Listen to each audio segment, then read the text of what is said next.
Hello மக்களே, இன்னைக்கு நம்ம இந்த வீடியோவில் என்ன பார்க்க போகிறோம் அப்படின்னு சொன்னால் இம்பார்ட்டன்ட் லாஜிக்கல் ரீசனிங் டாபிக்ஸ் பற்றி பார்க்க போகிறோம். இதில் வந்து பார்த்திங்கன்னா எல்லாமே பேசிக்காக இருக்கும். நீங்கள் ஆல்ரெடி இந்த மாதிரி டாபிக்ஸ்லாம் பார்த்த மாதிரி தான் இருக்கும். ஓகேவா? ஸோ இதில் வந்து பார்த்திங்கன்னா குவான்டிடேட்டிவ்ஸ் மாதிரி உங்களுக்கு வந்து பார்த்திங்கன்னா ஃபார்முலாஸ் அந்த மாதிரிலாம் இருக்காது. இருந்தாலும் ஒன் ஆர் டூ ஃபார்முலாஸ் மட்டும்தான் இருக்கும். நீங்கள் ஈஸியாக இதில் வந்து நீங்கள் அண்டர்ஸ்டாண்ட் பண்ணிட்டீங்கன்னா இது உங்கள் லாஜிக்கல் ரீசனிங் உங்களுக்கு ரொம்ப ஈஸியாகவே இருந்துடும். ஸோ இந்த வீடியோவில் நான் டாப் 10 லாஜிக்கல் ரீசனிங் டாபிக்ஸ் வந்து சொல்ல போகிறேன். ஸோ இதில் எதுவுமே ஸ்கிப் பண்ணாமல் படிச்சுட்டு போங்க. மெயினாக அதுதான். இந்த 10மே நீங்கள் பக்காவாக இருக்கணும் நீங்கள் எக்ஸாம் எழுத போகும்போது. அப்போ தான் உங்களால் வந்து பார்த்திங்கன்னா நல்லா ஸ்கோர் பண்ண முடியும். ஸோ ஃபர்ஸ்ட் வந்து பார்த்திங்கன்னா டைரக்ஷன். ஸோ டைரக்ஷன் வந்து பார்த்திங்கன்னா மொத்தம் 8 டைரக்ஷன்ஸ் இருக்குது. North, south, east, west, north west, north east, south west, இந்த மாதிரி இருக்கும். நீங்கள் கொஷின் பார்க்கும்போது ஒரு பேசிக்கான வந்து என்ன பண்ணிக்கலாம் அப்படின்னு சொன்னால் பேசிக்காக இந்த 4 டைரக்ஷன்ஸ் மட்டும் நீங்கள் போட்டுக்கிட்டா போதும். ஓகேவா? எக்ஸாமில் கொஷின்ஸ் எப்படி கேட்டிருப்பாங்க அப்படின்னு சொன்னால் இங்கேருந்து ஒரு மேன் வந்து பார்த்தீங்கன்னா ஒரு மேன் வந்து ஈஸ்ட் டைரக்ஷனில் வாக் பண்ணிட்டு போயிட்டுருக்காங்க அப்படின்னு சொல்லிட்டு. ஸோ இந்த பாயிண்ட்டை நான் வந்து ஏவாக கன்சிடர் பண்ணிக்கிறேன். ஸோ இதுலேருந்து அவங்க என்ன பண்ணுறாங்க அப்படின்னா ஈஸ்ட் டைரக்ஷன் நடந்து போயிட்டுருக்கான். எவ்வளோக்கு நடந்து போயிட்டுருக்கான்னா 5 மீட்டர்ஸ்க்கு வந்து அவன் நடந்து போயிட்டுருக்கான். இப்போ என்ன பண்ணுறான்? He turns to his left side. ஓகேவா? லெஃப்ட் சைடுக்கு டேர்ன் பண்ணி அந்த சைடு வந்து நடந்து போயிட்டுருக்கான். ஓகேவா? இது வந்து பார்த்தீங்கன்னா அவன் எவ்வளோ மீட்டர்ஸ் நடந்து போயிருக்கான்னா 10 மீட்டர்ஸ்க்கு அவன் வந்து நடந்து போயிட்டுருக்கான். கொஷினில் வந்து இந்த ஏக்கும் இந்த டெஸ்டினேஷனுக்கான பாயிண்ட் கேட்டிருப்பாங்க. அதாவது ஸ்டார்டிங் அண்ட் டெஸ்டினேஷன் பாயிண்ட்டுக்கான டிஸ்டன்ஸ் என்னன்னு கேட்டிருப்பாங்க. ஸோ இந்த மாதிரி கேட்குறப்போ தான் நீங்கள் என்ன பண்ணணும்னா பைத்தாகரஸ் தியரம் வந்து அப்ளை பண்ணியிருக்கணும். ஆல்ரெடி உங்களுக்கு பைத்தாகரஸ் தியரம் சின்ன வயசுலேயே படிச்சிருப்பீங்க, கண்டிப்பாக தெரிஞ்சிருக்கும். இதில் வந்து மெயின் கன்ஸ்ட்ரெயின் என்ன அப்படின்னு சொன்னால் இது வந்து பார்த்திங்கன்னா 90 டிகிரியாக இருக்கணும். கரெக்டாக? இப்போ கொஷினில் உங்களுக்கு எந்த ஆங்கிளுமே மென்ஷன் பண்ணல. It turns to his right or left அப்படின்னு சொல்லி ஆங்கிள் வந்து மென்ஷன் பண்ணல அப்படின்னு சொன்னால் நீங்கள் 90 டிகிரிஸாகவே எடுத்துக்கலாம். இன்கேஸ் மென்ஷன் பண்ணியிருந்தா like walking towards north and turning right with 180 degree. ஓகேவா? சொல்கிறது புரிஞ்சுதா? ஸோ 180 டிகிரி 45 டிகிரி அந்த மாதிரி போயிருந்தால் நீங்கள் அதுக்கேற்ற மாதிரி போகணும். கொஷினில் எதுவுமே மென்ஷன் பண்ணல அப்படின்னா நீங்கள் 90 டிகிரிஸ் எடுக்கிறது பெட்டர். ஓகேவா? ஸோ இப்போ வந்து பார்த்தீங்கன்னா இதில் வந்து என்ன ஆயிடுச்சு? ரைட் ஆங்கிள்னு தெரிஞ்சிடுச்சு. அதுக்கப்புறம் இங்கே ரெண்டுத்துக்கான டிஸ்டன்ஸும் கொடுத்துட்டாங்க, 5 மீட்டர் 10 மீட்டர். அப்போ நீங்கள் என்ன பண்ணலான்னா இந்த ஃபார்முலாவில் நீங்கள் சப்ஸ்டியூட் பண்ணிங்கன்னா இந்த இடத்துக்கான எக்ஸுக்கான வேல்யூ கிடச்சிரும். ஓகேவா? ஸோ இதே மாதிரி அவங்க லாஸ்ட் கொஷின் எப்படி கேட்பாங்கன்னா இப்போ அவன் எந்த டைரக்ஷனை ஃபேஸ் பண்ணிட்டு இருக்கான் அப்படின்னு சொல்லிட்டு கேட்பாங்க. ஸோ நீங்கள் என்ன பண்ணலான்னா நார்த் டைரக்ஷன். ஸோ ஆப்ஷனில் இருக்கும், நீங்கள் வந்து நார்த் டைரக்ஷனே கிளிக் பண்ணிடலாம். ஸோ நான் சொல்கிறது வந்து ரொம்ப சிம்பிள் தான். ஆனால் கொஷின் வந்து பார்த்தீங்கன்னா கொஞ்சம் பெருசாக நிறைய டேர்ன்ஸ் போகிற மாதிரி இருக்கும். அதுக்கப்புறமா நீங்கள் கடைசியாக வந்து அவன் எந்த டைரக்ஷனில் இருக்கான் அப்படின்னு சொல்லிட்டு கண்டுபிடிப்பீங்க. ஸோ இந்த மாதிரி கொஷின்ஸ்லாம் இதுக்கு நல்லா பார்த்துக்கோங்க. ஃபஸ்ட்டு அது ரைட் ஆங்கிளாக இருந்தால் மட்டும்தான் பைத்தாகரஸ் தியரமும் அப்ளை பண்ண முடியும். அந்த பாயிண்ட் நல்லா ஞாபகம் வச்சுக்கோங்க. கொஷினில் ஆங்கிள்ஸ் மென்ஷன் பண்ணியிருந்தாங்கன்னா அதுக்கேற்ற மாதிரி தான் நீங்கள் வந்து டயக்ராம் வரையணும். மென்ஷன் பண்ணலைன்னா 90 டிகிரிஸ் எடுத்துக்கோங்க. இதில் இன்னொரு என்ன கான்செப்ட் அப்படின்னா சன்னை பேஸ் பண்ணி வரும். சன்ரைஸ், சன்செட் நல்லா உங்களுக்கு தெரியும். எப்பயுமே சன் வந்து ஈஸ்ட் டைரக்ஷனில் தான் வந்து பார்த்தீங்கன்னா ரைஸ் ஆகும். கரெக்டாக? ஸோ இந்த மாதிரி கேட்டால் ஆன்சர் பண்ணுங்கள். ஸோ சன்ரைஸ் சன் வச்சு நிறைய கொஷின்ஸ் கூட கேட்பாங்க டைரக்ஷனில். ஸோ அதுக்கேற்ற மாதிரி நீங்கள் வந்து இது பண்ணுங்கள். இப்போ ஆஃப்டர்நூன்னா என்ன இருக்கும்? சன் வந்து பார்த்தீங்கன்னா நார்த் டைரக்ஷனில் தான் ஃபேஸ் பண்ணியிருக்கோம் ரைஸ் ஆகி. ஸோ அதுக்கப்புறம் வெஸ்ட்டில் வந்து சன்செட் ஆகும். கரெக்டாக? வெஸ்ட்டில். ஸோ இந்த மாதிரிலாம் கேட்பாங்க. சன் ரிலேட்டட் ஆன ப்ராப்ளம்ஸ் பார்க்கும்போது டைரக்ஷன் பார்க்கும்போது சன்னுக்கான ரிலேட்டட் ப்ராப்ளம்ஸும் பார்த்துட்டு போங்க. ஸோ இது எல்லாமே நீங்கள் வந்து மைண்டில் இந்த பாயிண்ட்ஸ் மாதிரி தான் இருக்கும். இந்த பாயிண்ட்ஸ்லாம் உங்கள் மைண்டில் வச்சுக்கிட்டு கொஷினை படித்து அண்டர்ஸ்டாண்ட் பண்ணி ஆன்சர் போட்டாலே கண்டிப்பாக உங்களுக்கு வந்து ஆன்சர் கிடைக்கும். ஸோ நெக்ஸ்ட் வந்து பார்த்தீங்கன்னா பிளட் ரிலேஷன். ஸோ இந்த பிளட் ரிலேஷனை நீங்கள் ஈஸியாக சால்வ் பண்ணோம் அப்படின்னா உங்களோட ஃபேமிலி ட்ரீயை தான் நீங்கள் மைண்டில் வந்து செட் பண்ணிக்கணும். ஓகேவா? இப்போ எப்படி கிராண்ட் பேரண்ட்ஸ் உங்கள் பேரண்ட்ஸ் அதுக்கப்புறம் ஒரு ஜென்ரேஷனும் ஒரு லெவலில் எடுத்துக்கோங்க. இப்போ இதுதான் வந்து கிராண்ட் பேரண்ட்ஸ் அப்படின்னு சொன்னால் கீழே இருக்கிறது வந்து உங்கள் பேரண்ட்ஸ் ஜென்ரேஷனாக எடுத்துக்கோங்க. அது கீழே வந்து நீங்கள் அந்த மாதிரி. ஓகேவா? ஸோ இந்த மாதிரியான ஃப்ளோவில் போனால் மட்டும்தான் உங்களால் ஈஸியாக வரும். ஸோ மேல் ஃபீமேல்னால் நீங்கள் வந்து மேலுக்கான ஒரு சிம்பிள் எடுத்துக்கலாம், ஃபீமேலுக்கான சிம்பிள்ஸ் எடுத்துக்கலாம். அந்த மாதிரி யூஸ் பண்ணி இதில் வந்து நீங்கள் சால்வ் பண்ணலாம். அதுக்கப்புறம் எப்படி இருக்கும்னா ஃபோட்டோகிராஃப் கொஷின்ஸ் மாதிரி கேட்பாங்க. அது எப்படி கேட்பாங்க அப்படின்னா நீங்கள் ஒரு வீட்டுக்கு போகிறீங்க, அவங்கவுங்க ரிலேஷன் தான், ஆனால் வந்து பார்த்தீங்கன்னா நீங்கள் போனது கிடையாது. ஸோ நீங்கள் என்ன கேட்பீங்க? இந்த ஃபோட்டோவில் இருக்கிறது யார் அந்த மாதிரி கேட்பீங்க. கரெக்டாக? ஸோ அதே மாதிரி தான் இதுலேயும் கொஷின் கேட்டிருப்பாங்க. ஒரு ஃபோட்டோகிராஃப் பேஸ் பண்ணியான கொஷின்ஸ் இருக்கும்.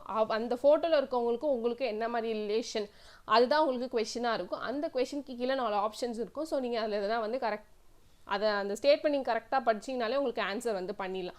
ஸோ பிளட் ரிலேஷன் பொறுத்த வரைக்கும் உங்கள் ஃபேமிலி மெம்பர்ஸை நீங்கள் யோசிச்சு வைங்க.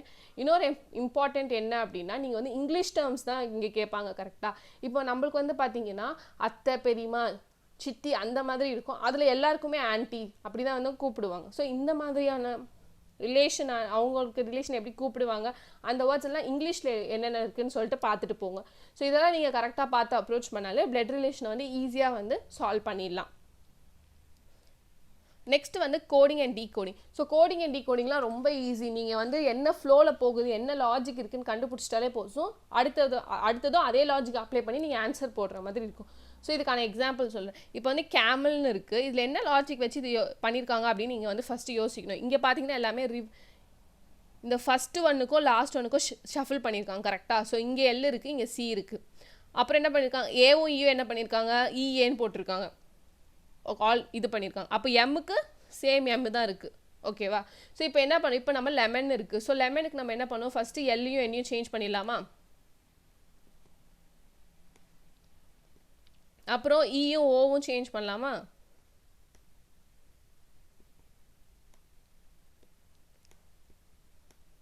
அதுக்கப்புறம் என்ன இருக்குது, இங்கே எம் தான் இருக்குது, இங்கே எம் இருக்குது, அதே இடத்துல தான் இங்கேயும் எம் இருக்குது. அப்போ இங்கே இருக்க எம்மையும் நம்ம என்ன பண்ணிடலாம், இங்கே போட்டுடலாம். அவ்வளோதான். இது உங்கள் ஆப்ஷனில் இருக்கும், நீங்கள் கிளிக் பண்ணிட்டு போயிட்டே இருக்கலாம். ஸோ இதில் என்னென்னா இம்பார்ட்டன்ட் என்னென்னா, கொடுத்துருக்க லாஜிக் எந்த மாதிரி இருக்குதுன்னு சொல்லிட்டு பார்த்துட்டு ஒரு எக்ஸாம்பிள் கொடுத்துருவாங்க. இந்த மாதிரி கேமல் இப்படி சேஞ்ச் ஆகிருக்க மாதிரி கொடுத்துருவாங்க. ஸோ இன்னொன்று எப்படி ஆகும் அப்படின்னு சொல்லிட்டு கேட்பேன். அப்போ நீங்கள் இதை ஒர்க் அவுட் பண்ணிவிட்டு இதில் இருக்க என்ன லாஜிக்னு கண்டுபிடிச்சிங்கன்னா அதை இங்கே அப்ளை பண்ணிட்டீங்கன்னா ஆன்சர் வந்துடும். ஸோ மறக்காமல் இந்த கோடிங் டிகோடிங்கில் நிறைய ப்ராப்ளம் சால்வ் பண்ணுங்கள். இது டிஜிட்டு ஆல்ஃபபெட்டிக்ஸ் கலந்து கூட உங்களுக்கு கேட்பாங்க. இந்த மாதிரி நீங்கள் கரெக்டாக வந்து நிறைய ப்ராக்டிஸ் பண்ணால் மட்டும்தான் அங்கே போய்ட்டு டக்குன்னு என்ன லாஜிக் அப்படின்னு சொல்லிட்டு பார்த்துட்டு போக முடியும். ஸோ நம்ம நெக்ஸ்ட் டாபிக் வந்து பார்த்தீங்கன்னா சிலாலிசம்ஸ் பார்க்க போகிறோம். சிலாலிசம்ஸ் வந்து ரொம்ப ரொம்ப இம்பார்ட்டன்ட். லாஜிக்கல் ரீசனிங் பொறுத்த வரைக்கும் கண்டிப்பாக நிறைய கொஷின்ஸ் கேட்பாங்க. ஸோ இதில் வந்து பார்த்தீங்கன்னா 4 இம்பார்ட்டன்ட் கீவேர்ட்ஸ் நீங்கள் வந்து ஞாபகம் வச்சுக்கணும். அது என்னென்னா all is, some, no, some not. இந்த 4த்தில் தான் உங்களுக்கு பேஸ் பண்ணி தான் கொஷின் இருக்க போகுது. ஸோ இந்த 4 கீவேர்டையும் நல்லா ஞாபகம் வச்சுக்கோங்க. ஸோ நான் உங்களுக்கு ஒரு எக்ஸாம்பிள் வச்சு சால்வ் பண்ணலாம் அப்படின்னு சொல்லியிருக்கேன். ஸோ இது நான் எப்படி சால்வ் பண்ணுறேன் அப்படின்னு பாருங்கள். ஸோ ஃபஸ்ட் என்ன சொல்லியிருக்காங்க, ஆல் பாய்ஸ் ஆர் பென்ஸ் அப்படின்னு சொல்கிறாங்க. அப்போ எல்லா பாய்ஸுமே வந்து பார்த்தீங்கன்னா எல்லா பாய்ஸுமே பென்ஸ் அப்படின்னு சொல்லியிருக்காங்க கரெக்டாக.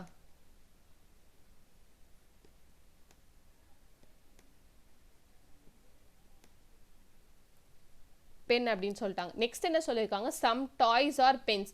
அப்போ என்ன பண்ணுறீங்க, சம்னால இந்த வென் டயக்ராமில் சம் டாய்ஸ் ஆர் பென்ஸ்னால இந்த மாதிரி வரையணும். அப்போ டாய்ஸ் டி கரெக்டா.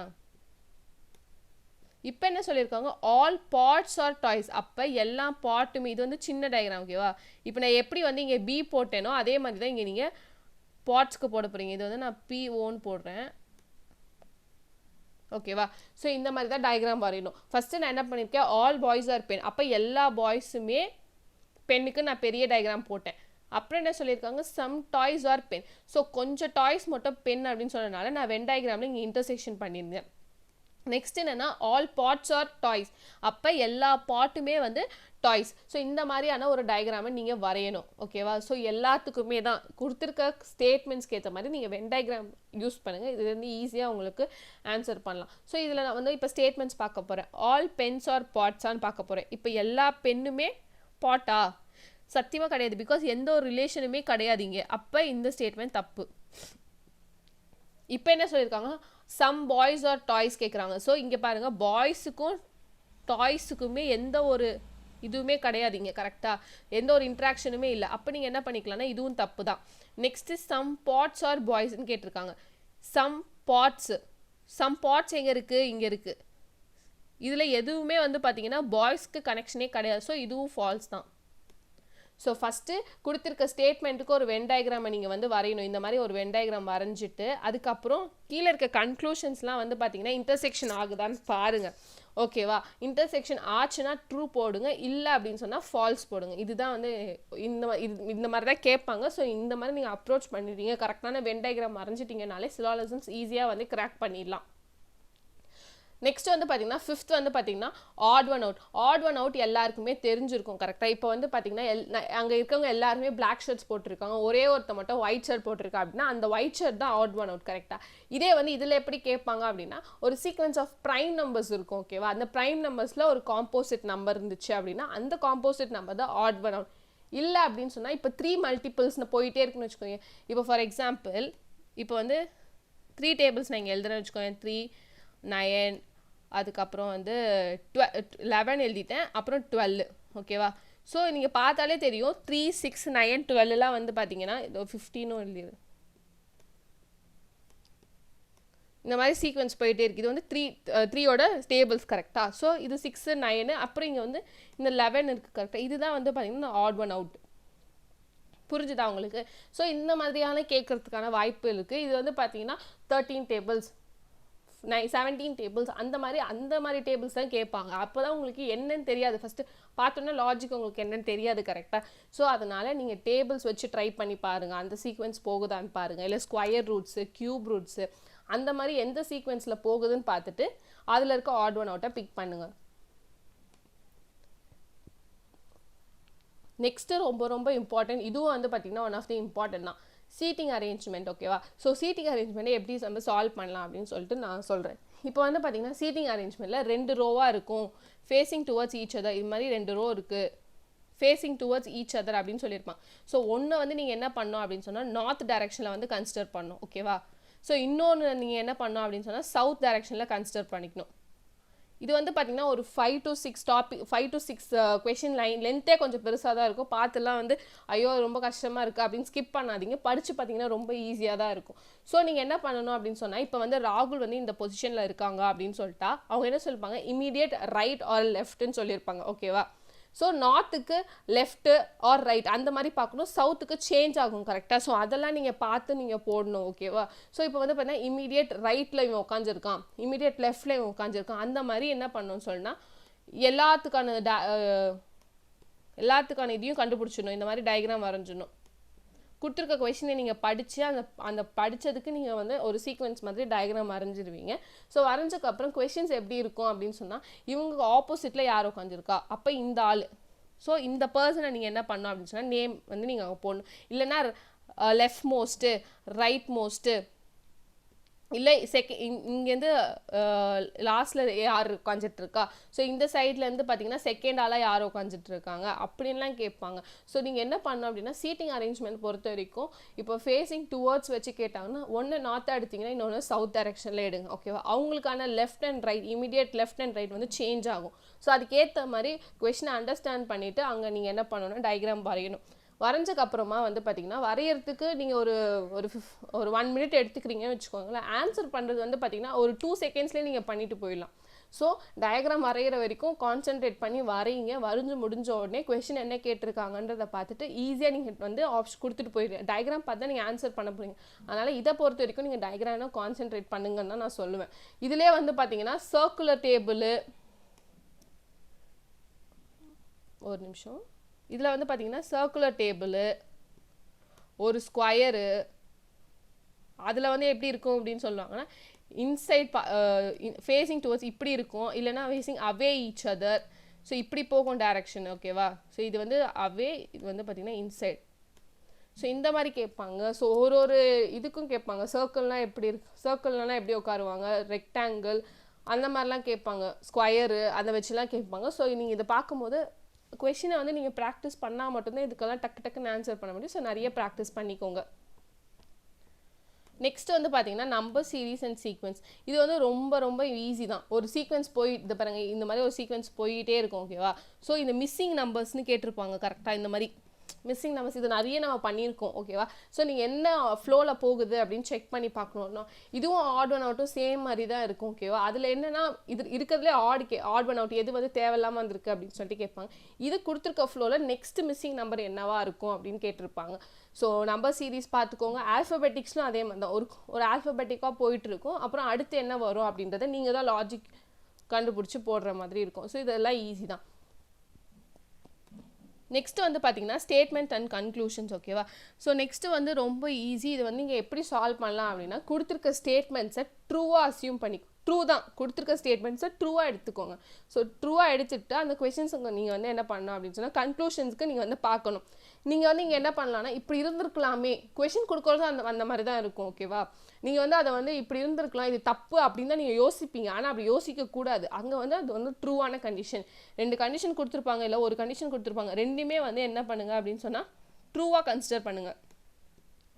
ட்ரூவாக கன்சிடர் பண்ணிவிட்டு அந்த ட்ரூவாக கன்சிடர் பண்ணதுக்கு நீங்கள் வந்து கன்க்ளூஷன்ஸ் போடுற மாதிரி. இதெல்லாம் நான் ஈஸி தான், அதனால தான் நான் எந்த எக்ஸாம்பிளும் உங்களுக்கு சொல்லித்தரேன். நீங்கள் பார்த்தீங்க அப்படின்னு சொன்னீங்கனாலே உங்களால் ஈஸியாக வந்து சால்வ் பண்ண முடியும். ஒரு வாட்டி பார்த்தாலே போதும். இந்த கான்செப்டில் நம்பர் சீரீஸ்லாம் அது அவங்க கொஷனில் என்ன கேட்டிருக்காங்கன்றதை பார்த்தினா நீங்கள் ஃப்ளோ கண்டுபிடிக்க முடியும். நீங்கள் வந்து சும்மா கொஞ்சம் வந்து என்ன ஒரு 10 கொஷின்ஸ் எடுத்து பாருங்கள், உங்களால் வந்து எந்த ஃப்ளோவில் போகுதா கண்டுபிடிக்க முடியுதான்னு பாருங்கள். ஸோ கொஷின் நீங்கள் வந்து எக்ஸாம் போகும்போது ஆட்டோமேட்டிக்காக உங்களுக்கே வந்துடும் என்ன ஃப்ளோ அப்படின்னு. அதே மாதிரி தான் இதெல்லாம் ஸ்டேட்மெண்ட் அண்ட் கன்க்ளூஷன். கொடுத்துருக்க ஸ்டேட்மெண்ட்டை ட்ரூவாக எடுத்துகிட்டு கன்க்ளூஷனை ட்ரூவாக ஃபால்ஸான்னு சொன்னால் மட்டும் போதும். மற்றபடி நீங்கள் எதுவுமே ரொம்பலாம் யோசிக்கணும் அப்படின்லாம் அவசியம் கிடையாது. நெக்ஸ்ட் வந்து பார்த்தீங்கன்னா ஆர்டரிங் அண்ட் ரேங்கிங். ஓகேவா, ஸோ ஆர்டரிங் அண்ட் ரேங்கிங் பொறுத்த வரைக்கும் இப்போ வந்து பார்த்தீங்கன்னா இப்போ இங்கே வந்து பார்த்தீங்கன்னா 50 ஸ்டூடெண்ட்ஸ் இருக்காங்கன்னு வச்சுக்கோங்களேன். ஸோ 50 ஸ்டூடெண்ட்ஸ் இருக்காங்க, இது வரைக்கும் வந்து 20ன்னு சொல்லிட்டாங்க. ஓகேவா, ஸோ இதுக்குள்ளே எத்தனை பேர் இருப்பாங்க அப்படின்னு சொல்லிட்டு கேட்டுருப்போம். அப்போ 19 மெம்பர்ஸ் கரெக்டாக.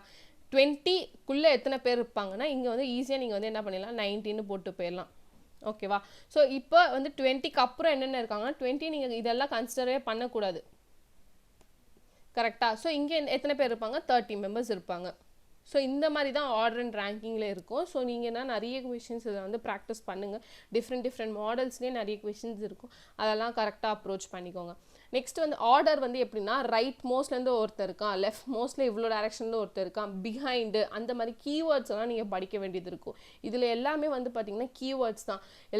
ஒருத்துக்கும் ஒரு கீவேர்ட்ஸ் இருக்கும். அந்த கீவேர்ட்ஸ் எல்லாமே நீங்கள் படித்து கொஷினில் அது வர்றது நீங்கள் யூஸ் பண்ணி டயக்ராம் வரைகிற மாதிரி இருக்கும். இல்லைனா என்ன அப்ரோச்சுன்னு பார்த்து அந்த அப்ரோச் பண்ணிடுங்க. நெக்ஸ்ட் வந்து பார்த்தீங்கன்னா கேலண்டர்ஸ் அண்ட் கிளாக்ஸ். ஓகேவா, ஸோ கேலண்டர்ஸ் அண்ட் கிளாக்ஸில் நீங்கள் என்னென்னலாம் பார்க்கணும் அப்படின்னு சொன்னால் ஆர்டினரி இயர் அப்படின்னு சொன்னால் 365 டேஸ், அதுலேருந்து எவ்வளோ 52 வீக்ஸ் அண்ட் 1 டே இருக்கும். இதே லீப் இயர் வந்து என்ன இருக்கும்னா எவ்ரி 4 இயர்ஸ்க்கு வரும். கரெக்டாக, ஸோ லீப் இயர் எப்படி கண்டுபிடிப்பீங்க? எவ்ரி 4 அந்த நம்பர் வந்து 2000. இப்போ வந்து ஃபார் எக்ஸாம்பிள் இந்த 2000 வந்து கண்டிப்பாக 4 டேபிள்ஸில் போகும். கரெக்டாக, 4 டேபிள்ஸில் போச்சு அப்படின்னு சொன்னால் அது லீப் இயர். அப்புறம் 400 வச்சும் நீங்கள் செக் பண்ணுற மாதிரி இருக்கும். 400 வச்சு நீங்கள் வந்து டிவைட் பண்ணி பார்க்கலாம். ஸோ இதுவும் வந்து போதா அப்படின்னு சொல்லிட்டு. ஸோ 4 and 400 வச்சு ஒரு இயரை வந்து டிவைட் பண்ணாலே அது லீப் இயரா இல்லையா அப்படின்னு சொல்கிறது தெரிஞ்சிடும். ஸோ லீப் இயர், ஆர்டினரி இயர்ஸ்லாம் நல்லா தெரிஞ்சுக்கோங்க கேலண்டர் சம்ஸ்லாம் பார்க்கும் போது. நெக்ஸ்ட்டு கிளாக்ஸ் எடுத்தீங்க அப்படின்னு சொன்னால் கிளாக்ஸ் வந்து இம்பார்ட்டண்ட்டாகவே அதில் ஆங்கிள் தான் கேட்பாங்க. ஓகேவா, இது கொஞ்சம் அண்டர்ஸ்டாண்ட் பண்ண கஷ்டம் தான், ஆனால் புரிஞ்சுக்கிட்டா ஈஸி. ஸோ ஆங்கிள் பற்றி, ஸோ 45 90 180 ஒரு கிளாக்னா 360 டிகிரி இருக்கும் கரெக்டாக ஒரு ரவுண்டுக்கு. ஸோ அந்த மாதிரி கொஷின்ஸ் எல்லாம் கேட்பாங்க. கிளாக் ஆங்கிள் பேஸ் பண்ணி தான் இருக்கும் மோஸ்ட்டு. அது நீங்கள் நிறைய ஆங்கிள் ரிலேட்டட் சம்ஸ்லாம் பார்த்துட்டு போங்க. நெக்ஸ்ட்டு வந்து பார்த்தீங்கன்னா இந்த ஹேண்ட்ஸ் மொத்தம் வந்து பார்த்தீங்கன்னா கிளாக்ல 3 ஹேண்ட் இருக்குது கரெக்டாக, hour, minute and second. So ஒரு டேரக்ஷன் கேட்டிருப்பாங்க. இப்போ ஹவர் ஹேண்ட் இந்த டைமில் இருக்குது அப்படின்னா மினிட் ஹேண்ட் எங்கே இருக்கும் அந்த மாதிரிலாம் கேட்பாங்க. ஸோ நீங்கள் என்ன பண்ணுங்கன்னா ஹேண்ட்ஸ் வச்சு வர ப்ராப்ளம்ஸ் எல்லாமே வந்து பார்த்தீங்கன்னா செக் பண்ணிக்கோங்க. ஸோ இப்போ வந்து பார்த்தீங்கன்னா வீடியோட எண்டுக்கு வந்தாச்சு. நான் 10 டாபிக்ஸ் நான் வந்து எக்ஸ்பிளைன் பண்ணியிருக்கேன். இந்த 10மே நீங்கள் ஸ்கிப் பண்ணாமல் பாருங்கள். இதெல்லாமே ஆல்ரெடி நம்ம படித்த டாபிக்ஸ் தான். லாஜிக்கை கரெக்டாக அண்டர்ஸ்டாண்ட் பண்ணிவிட்டு கொஷினை கரெக்டாக நீங்கள் புரிஞ்சுக்கிட்டால் மட்டும்தான் சம் போட முடியும். ஸோ பக்காவாக பண்ணிவிடுங்க. இந்த வீடியோ உங்களுக்கு யூஸ்ஃபுல்லாக இருந்துச்சு அப்படின்னு சொன்னால் உங்கள் ஃப்ரெண்ட்ஸ் அண்ட் ஃபேமிலி மெம்பர்ஸ்க்கு ஷேர் பண்ணுங்கள். மறக்காமல் லைக், கமெண்ட், சப்ஸ்கிரைப் பண்ணிக்கோங்க. பக்கத்தில் இருக்க பெல் ஐட்டனையும் ப்ரெஸ் பண்ணிக்கோங்க. ஸோ தட் நாங்கள் இனிமேல் போடுற எல்லா வீடியோஸுமே உங்களோட நோட்டிஃபிகேஷன் வந்துகிட்டே இருக்கும். தேங்க்யூ.